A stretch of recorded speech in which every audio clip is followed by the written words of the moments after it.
casa e faz um desafio para Deus. Fala, Deus, se você existe mesmo, me dá um sinal em 7 dias. E eu falei, tá bom. Aí eu cheguei e fiz isso. É verdade. O Thiago Brunet, né, uma pessoa que teve uma fundamental importância, né, na minha transformação. E conversando com ele, cara, ele sempre ia abordando sobre Deus, temas ligados a Deus, respostas das quais eu não tinha ideia de como responder, coisas desses princípios. Eu admirava muito isso, né? Não só ele, mas várias outras pessoas ao redor. Mas um dia na casa dele, ele me fez um desafio. Ele falou, Thiago, e eu descobri depois que ele fez isso, porque ele falou com Deus e falou, Deus, não aguento mais falar com ele sobre esse assunto. Ou você bota Deus no coração dele, eu não tenho mais o que eu fazer, não vou mais falar com ele sobre o assunto. E aí ele falou o seguinte, falou, Thiago, chega em casa e faz um desafio para Deus. Fala, Deus, se você existe mesmo, me dá um sinal em 7 dias. E eu falei, tá bom. Aí eu cheguei e fiz isso, né? E de fato foi aí que começou o meu contato oficial, digamos assim, né? Foi quando eu comecei a ter experiências sobrenaturais das quais eu tinha ciência que de fato eram sobrenaturais, né? Eu pedi um sinal em 7 dias e veio no 8º, o que foi muito curioso, né? E quando veio no 8º, né, pensando, refletindo, né, mais para frente, eu descobri que só veio no 8º porque na verdade Deus queria me mostrar, né, que ele existia, mas também queria mostrar que as coisas acontecem no tempo dele, não no meu. Que ele é soberano. Exatamente. Mas a minha motivação de fazer essa pergunta para Deus é porque eu estava lendo a Bíblia, né, e eu vi que em algum momento estava escrito algo como, e Jesus realizou um milagre, então essa pessoa aqui passou a crer. Eu falei, opa, peraí, eu sou essa pessoa, eu preciso ver para crer. Né? E aí depois de que isso aconteceu, eu vi o quão arrogante eu fui, né, ao fazer esse desafio para Deus, né, mas acho que fez parte do meu processo. Sim, com certeza. E aí, enfim, depois disso, aí 1 bilhão de coisas começaram a acontecer. Né? Cara, que incrível. E é doido porque a gente usa o termo, né? Até no meio cristão a gente usa muito o termo de aceitar a Jesus, ou a gente pode falar assim, como é que você encontrou Deus, teve um encontro com Deus? Mas a real é que ele nos achou, né? Porque, como você diz, você estava lá em Portugal e não tinha planejado naquela viagem que seria o start de uma mudança na sua vida.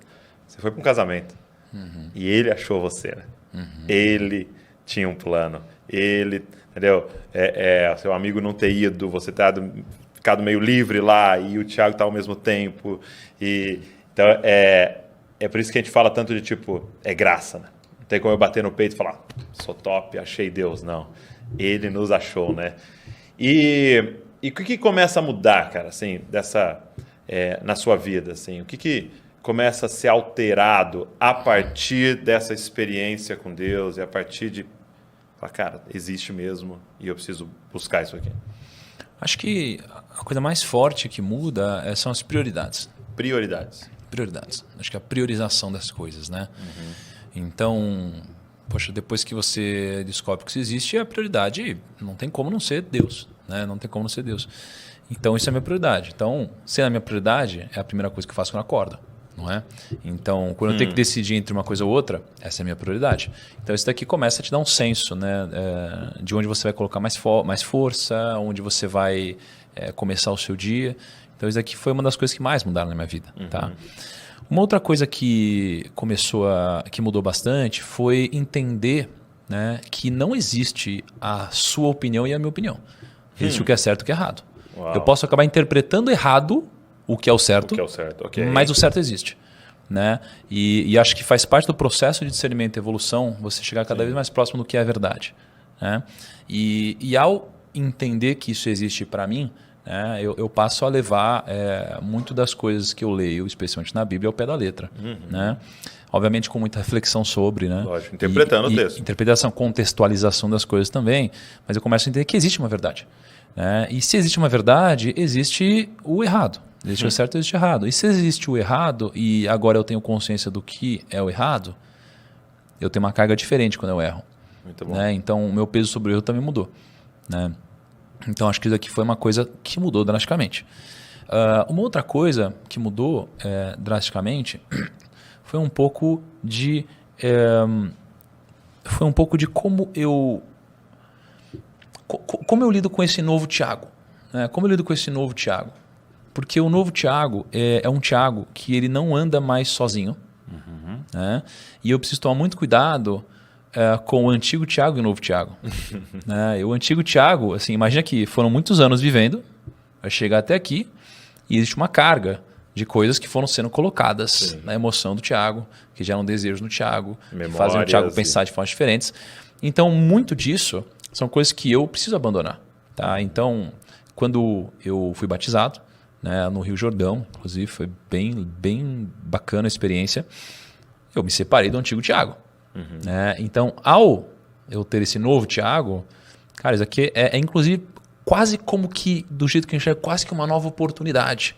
Né? Porque eu escolhi agora, né, viver o que na minha concepção é o certo. Isso daqui me trouxe uma coisa muito bacana também. Me trouxe quase que um conselheiro, que eu não tinha antes. Né? Não é que eu não tinha, é que eu não sabia acessá-lo. Né? Então, cara, você ter um conselho como esse é muito poderoso. É roubar no jogo, né? É roubar no jogo. É roubar no jogo. É roubar no jogo. E aí, eu acho que o grande desafio aqui, tendo esse conselheiro, é você entender que ele... que não é um conselho, é quase que uma direção. Que ele dá a direção. Você, não tem como você ir contra isso, mas você pode ir contra isso. Né? E é tentador, muitas vezes, você ir contra isso. Então... O que muda, né? A terceira coisa que muda o Thiago é entender que o que eu tenho que fazer é a sua vontade, não a minha. Então isso daqui é um conflito muito grande, né?